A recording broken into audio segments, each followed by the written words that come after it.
Bismillahirrahmanirrahim. Assalamualaikum warahmatullahi wabarakatuh. Waalaikumsalam warahmatullahi wabarakatuh. Bagaimana kabarnya hari ini? Alhamdulillah baik. Masih semangat? Masih semangat? Masih, Bu. Baik, di sini saya akan menjelaskan terlebih dahulu tujuan dari bimbingan ini. Nah, tujuannya adalah agar peserta didik atau konseli dapat memahami apa saja kiat-kiat sukses di masa depan serta dapat menerapkan dalam kehidupannya sehari-hari. Sebelum ke materi, saya akan menjelaskan terlebih dahulu langkah-langkah dari bimbingan ini. Yang pertama yaitu ada langkah awal. Yang kedua ada langkah transisi dan yang terakhir ada langkah kerja. Nah, sebelum saya lanjut ke materi, apakah ada yang ingin ditanyakan terlebih dahulu? Tidak ada, Bu. Baik, saya akan langsung ke materi ya. Nah, di sini saya akan menjelaskan terlebih dahulu penjelasan kiat-kiat sukses di masa depan. Nah, dalam meraih sukses di masa depan mengharuskan kita untuk melakukan banyak persiapan yang matang.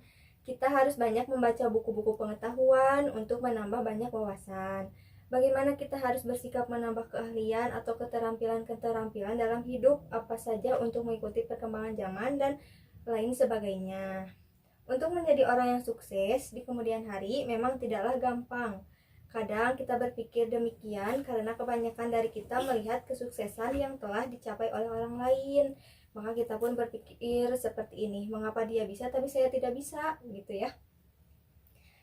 Setiap manusia memiliki kecerdasan yang berbeda-beda. Nah, kecerdasan inilah yang membawa kita pada kesuksesan hidup. Sebenarnya setiap manusia telah dianugerahi oleh Tuhan Yang Maha Esa banyak sekali kecerdasan karena dari semua ciptaannya hanya manusialah yang diciptakan paling istimewa. Nah, biasanya dalam meraih sukses, setiap orang punya tujuan untuk dapat merubah kehidupannya sesuai dengan keinginannya masing-masing. Tapi kebanyakan yang terjadi sekarang, kalau seseorang sudah sukses meraih cita-citanya, dia lupa akan segala-galanya.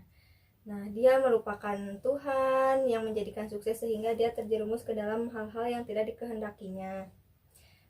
Padahal kesuksesan itu sangat sulit untuk diraih kalau kita hanya mengandalkan kekuatan kita sendiri. Tidak semua orang bisa sukses dalam mencapai apa yang diinginkan dalam kehidupannya.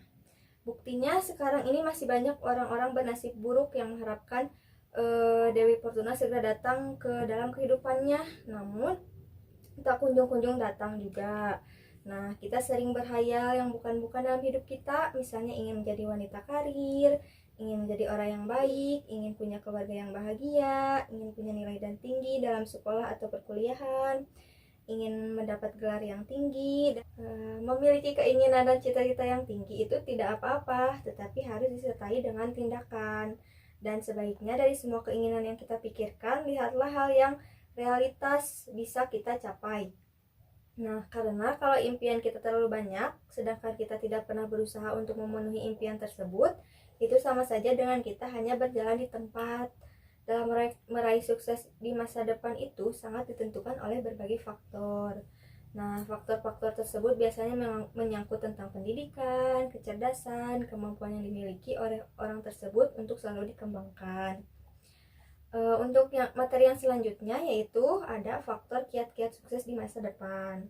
Nah, faktor-faktornya itu sendiri ada 3. Yang pertama ada pola hidup keluarga, yang kedua ada ciptakan masa depan kalian, dan yang terakhir ada memotivasi diri untuk maju dan jangan menyerah. Nah, faktor yang pertama ini yaitu pola hidup keluarga. Nah, pola hidup yang positif dalam kehidupan kita akan sangat menentukan kesuksesan kita di masa depan. Karena sudah terbukti bahwa orang-orang yang optimis adalah orang-orang yang akan meraih sukses di masa depan dibandingkan dengan orang-orang yang pesimis dalam hidup. Oleh karena itu, kalau keluarga kita mempraktikkan pola hidup yang baik dan positif, maka otomatis kita akan terbiasa untuk menjalankan pola hidup yang positif juga, dan sebaliknya. Nah, kita harus yakin pada diri kita sendiri bahwa pola pikir, perasaan, dan perilaku kita, apa yang menjadi pola dari keluarga kita pada umumnya akan menjadi pola kehidupan kita juga. Jika pola hidup keluarga kita positif, maka hidup yang kita jalani pun akan sangat menyenangkan dan penuh kreativitas. Karena pola hidup yang positif ini berdasarkan pada keyakinan diri bahwa kita memiliki citra diri yang tinggi, berharga dan layak untuk mendapatkan yang terbaik. Jika sekarang ini kita sedang menerapkan pola hidup yang negatif dalam hidup kita, kita perlu dan harus mengubahnya sehingga kita dapat mewujudkan potensi manusiawi sepenuhnya dengan pribadi yang bercitra diri yang tinggi. Dan dengan demikian, kita akan menjadi orang-orang yang sukses di masa depan. Karena orang-orang yang akan meraih sukses adalah orang-orang yang mengembangkan pola hidup yang positif dan bercitra diri yang tinggi. Faktor yang kedua yaitu ciptakan masa depan kalian. Kita perlu mengetahui di mana awal perjalanan kita dan di mana berakhirnya, karena kehidupan kita seperti sebuah perjalanan. Jika kita ingin sampai di suatu tempat, kita perlu mengetahui di mana kita akan memulai dan kemana kita ingin menuju. Kesulitannya adalah kita sering begitu yakin dengan apa yang kita dapat kita lakukan ketika menciptakan visi untuk diri kita sendiri. Karena semua yang kita lihat adalah masalah dan hambatan yang menghalangi kita dalam menciptakan masa depan kita, juga harus mempunyai visi dan tujuan dalam hidup. Pikirkanlah segala sesuatu yang ingin kita miliki dalam hidup kita dan buatlah sebuah gambaran dari pikiran kita itu. Visi kita bisa berupa mempertahankan hubungan dengan mitra, memiliki rumah yang bagus, punya bisnis sukses, menulis buku, menjadi pengusaha sukses, dan juga lain-lain. Untuk faktor yang terakhir yaitu memotivasi diri untuk maju dan jangan menyerah. Kita semua ingin menjadi orang yang besar, yang terutama dan berkembang. Tapi kalau semua itu tidak tercapai, maka hasilnya adalah akan frustasi, kegagalan, stres, dan ketegangan.